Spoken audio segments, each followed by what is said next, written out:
Hi. All right. I guess we can welcome you to Psych 1, an online course being taught at Chaffey College this fall. I would like to use this lecture and all of these lectures as orientations for what you're going to do at the beginning of the week and all the work you're going to do in the rest of the week. And so the first thing I want to talk to you about is how to succeed in this class. And so this is my step-by-step guide to learning a lot and getting a good grade. Because my goal for you is that you learn a lot, and maybe your goal for yourself is to get a good grade. And maybe we can meet in the middle. The first thing I want you to focus on is using Canvas. Now, if you've been around and taken classes from Chaffey, you probably know how to use Canvas. But for a lot of my classes, there are people who've never taken a Chaffey class before. And I want to just point out a few things. The really best way to use Canvas is both have it on your phone and on your laptop or your computer. Um, and what's great about Canvas is that it shows you how to do these things. Like when your assignments are due, it gives you notifications, and it makes it really easy to submit and keep track of everything that you've done and all the grades that you're getting. So in general, it's really great to keep track of, look for announcements from me on the class, check the syllabus, check your to-do list. You can do that on your phone anytime you'd like. But when you're submitting your assignments and taking part in discussions and especially taking quizzes, it might be better to do it on a stable platform like your browser. Okay. Another thing that comes up, I'm dealing with some of these little things in the beginning, and we'll get to sort of the bigger picture in a second. But I want you to focus on how to upload the correct file type. Again, maybe this is really easy for you, but there's always someone in my class that gets a little confused. And so what I want is for you to upload Microsoft Word documents. And here's a link and I'll make these slides available to you to access this link. But here's a link that will allow you to get it for free, Microsoft Word. And here's also a little hint as to how, if you're using Google Docs, how you can save a Google Doc as a PDF, which you can also upload. So far, if you're doing these two things, you're well on your way. Now, the other thing I really want you to do is to look at your feedback that you get from me on your assignments. And the way that you do it is you click on grades in the on the left hand navigation. Then you find the assignment that you're interested in, and then you click on that assignment, and it opens up a page like this, submission details. And on the submission details page, look, here's a little message from me. And in that little message is going to explain to you, maybe either it's my rubric response or a specific comment that I sent to you, but it's going to explain, if you didn't get a perfect grade, it's going to tell you why, because that's pretty much what I do. Here's my phone.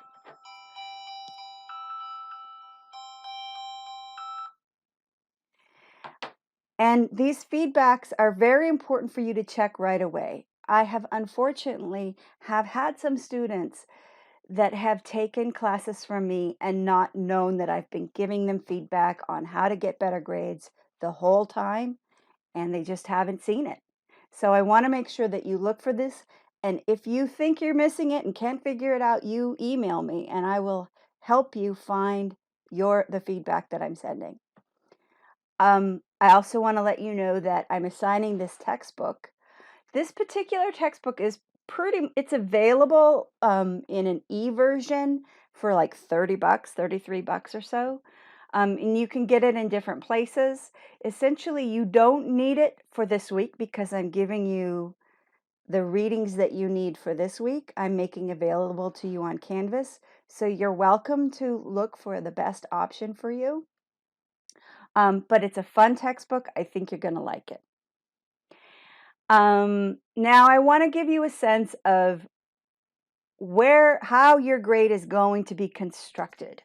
And unlike some college courses, I like to teach a course where you do a lot of little assignments for low point values and that they build up over time. You basically get in the habit of doing this each week and you collect all of these points and in the end you get an A. In fact, it's not that unusual for my students to get A minuses or A's simply by doing the assignments. Really, you can do very well just by doing all of these assignments because a lot of them are easy to get full values. I'm going to go into each one of these assignments, but what you can see here on this slide is basically the structure of the course. So each week, you're going to watch a lecture like this one.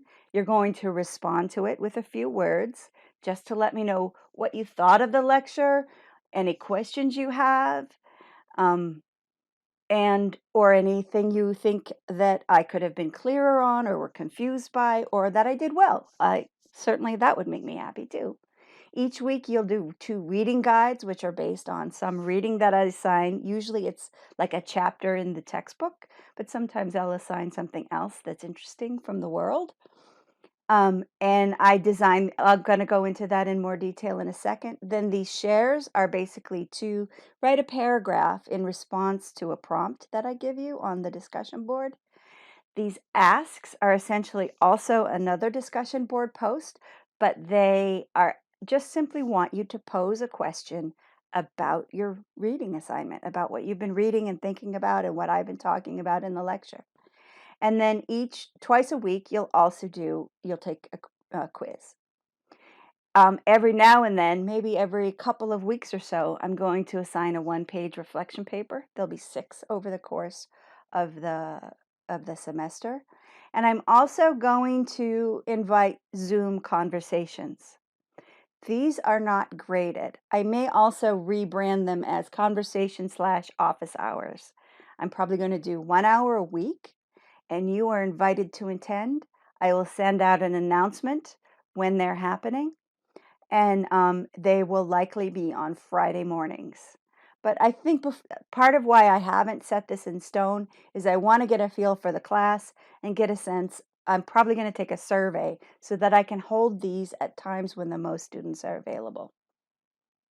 The end of the semester is when you're going to do a final paper. I'll tell you more about that later. A final exam worth 6 points and 60 questions. And then there's participation. Um, there are details about all of these graded assignments in your syllabus, and I want you to read them carefully. Participation, I have criteria. I'm going to be looking for you to interact nicely, kindly, with support with your other classmates on the discussion boards. I'm also going to be asking you to respond to my feedback. I want to see emails from you if you're at all confused. To me, asking a question for clarification from me is good participation. So I want to hear from you, and that's how I'm going. Essentially, I like to think of participation as a subjective part of the course where you become positively known to me.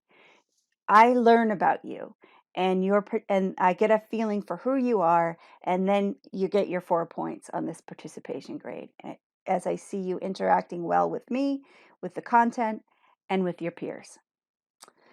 Okay, so now I'm going to go into a few points that are really important for um, things that could go right with your grade or wrong with your grade. And this first one is something that could go desperately wrong with your grade.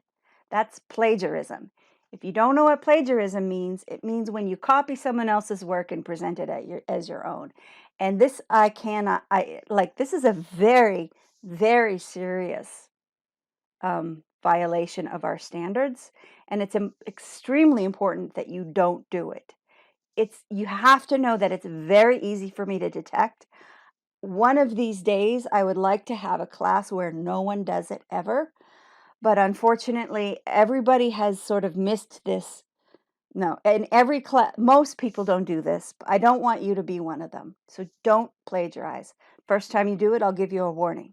Second time you do it, you might fail this course, and I will report you to the dean. It is that big of a deal. Don't present someone else's words as your own. I want to talk to you about lateness.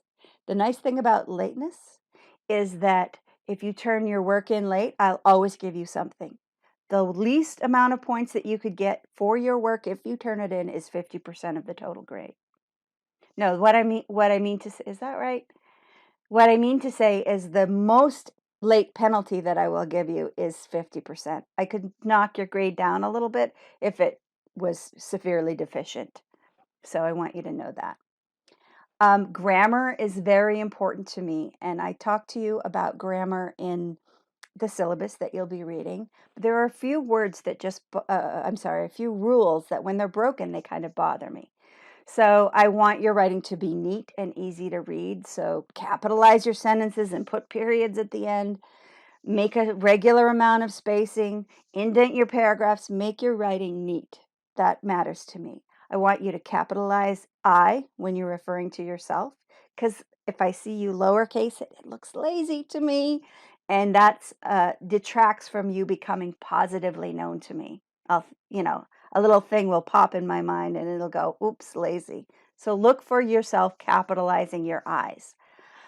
I want to make sure here that you understand the rules of punctuating compound and complex sentences. I've given you a link here to a Khan Academy lecture and series of grammar rules, which I checked out and it looks pretty nice. And if you get comments from me that you're not punctuating correctly, it's on you to go to this and teach yourself these rules of grammar. And I'm giving you this link here to do that. Clearness, logic is very important to me. I want you to use simple language and straightforward points. Big fancy words don't impress me necessarily, especially if they're the wrong word for the wrong occasion. I love the logical link between one sentence and the next. I want you to structure your paragraphs to follow the prompt or build a case. And I want to see paragraphs encapsulate distinct ideas. Another thing that bothers me is when somebody responds on a one-pager and has one paragraph. I'm like, oh, come on. Break your ideas into distinct ideas. And to me, that reads as clearness and logic. And it makes me feel warm and develop a positive feeling toward you, which goes toward everything toward your grade. I will also note that you can do extra credit. I form good feelings about students who do extra credit. It just makes me happy to see that you're doing it. Sometimes my best assignments come in the form of an extra credit because I'm inspired and I find an awesome link and I ask you to read it. But I really encourage you to do this. This just goes straight on the top of your points and gives you a chance to make up for maybe something you might have missed out on, or if you had to be late one week. I give you lots of chances to make up for things. And there is a bonus for submitting all your assignments. If you submit all your graded activities, you get a 3-point bonus, which could raise you from a B+ to an A-. So really consider submitting all of your assignments. It doesn't matter if they're late for this. If they're in there, you'll get credit for the bonus. And I want you to ask for help. Here's a little picture of my smiling face when I was a few years younger. But I want you to know that I'm eager to hear from you, to hear your questions, and the best way to reach me is through email. Now I want to talk to you a little bit about discovering psychology. This is the first assigned chapter in the textbook that I'm giving you. And this is more what you're going to get in these lectures, where I'm going to give you kind of a preview of what to look for when you're reading this chapter. So instead of me lecturing you after you've read it, I want to lecture you a little bit before to give you a sense of what to look for when you're reading it and what some of the most important points might be. And one of the most important points here is the definition of psychology. Over the course of this whole semester, you're going to get a feel for what this definition is. Psychology is the systematic, scientific study of behaviors and mental processes. There's a lot to break down in this definition. Scientific. It means measurable, predictable, testable, replicable, falsifiable. We'll talk about that when we talk about research methods later. Behavior. When we study behaviors, human behavior, it's the study of observable actions. That's not the same thing as what you think or what you're motivated by. Behavior is something that you can actually see. Did it happen? Yes or no? Mental processes are not observable. They're going on in your head. Their thoughts, their feelings. So, um, so this definition is extremely important for the rest of this class. And if you learn nothing else in this class, I want you to learn this definition of psychology and really understand how cool it is. I want to also talk to you about the goals of psychology. Now, here we have a picture of partiers in the middle of a pandemic. I think this is on a Mexico beach, perhaps. And I want to talk about the goals of psychology in light of these young people.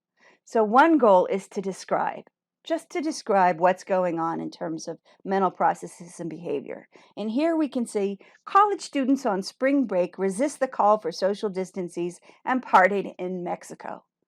I'm not giving you an opinion. I'm not saying other. I'm just saying this is what it is. Tell it like it is.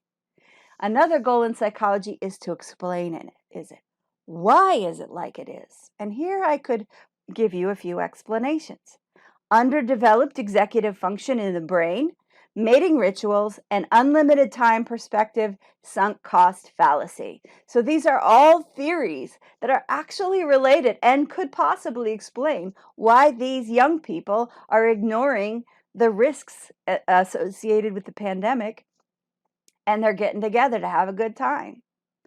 Now, can we predict it? The predicting is another goal of psychology. Will it be the same way next time? Young adults will engage in risky behavior if the rewards are high enough.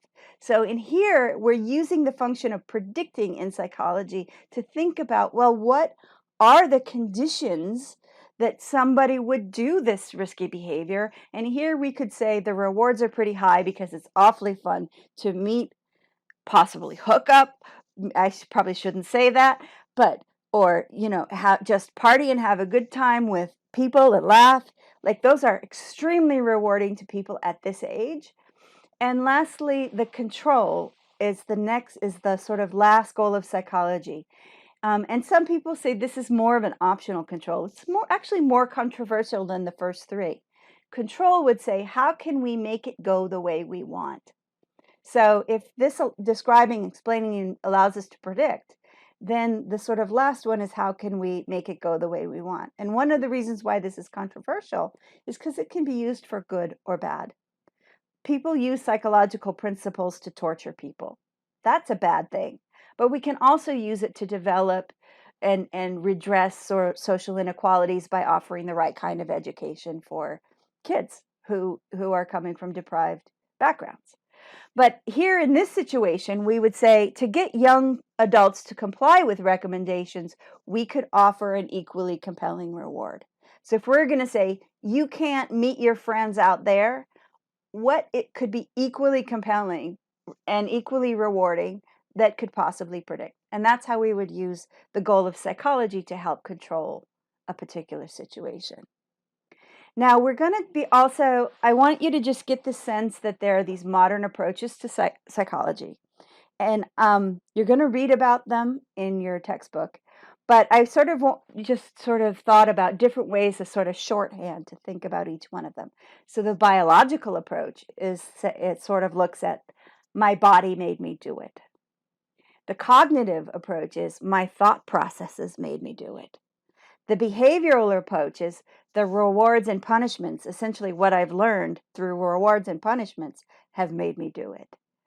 The psychodynamic approach focuses on the unconscious forces in my psyche made me do it.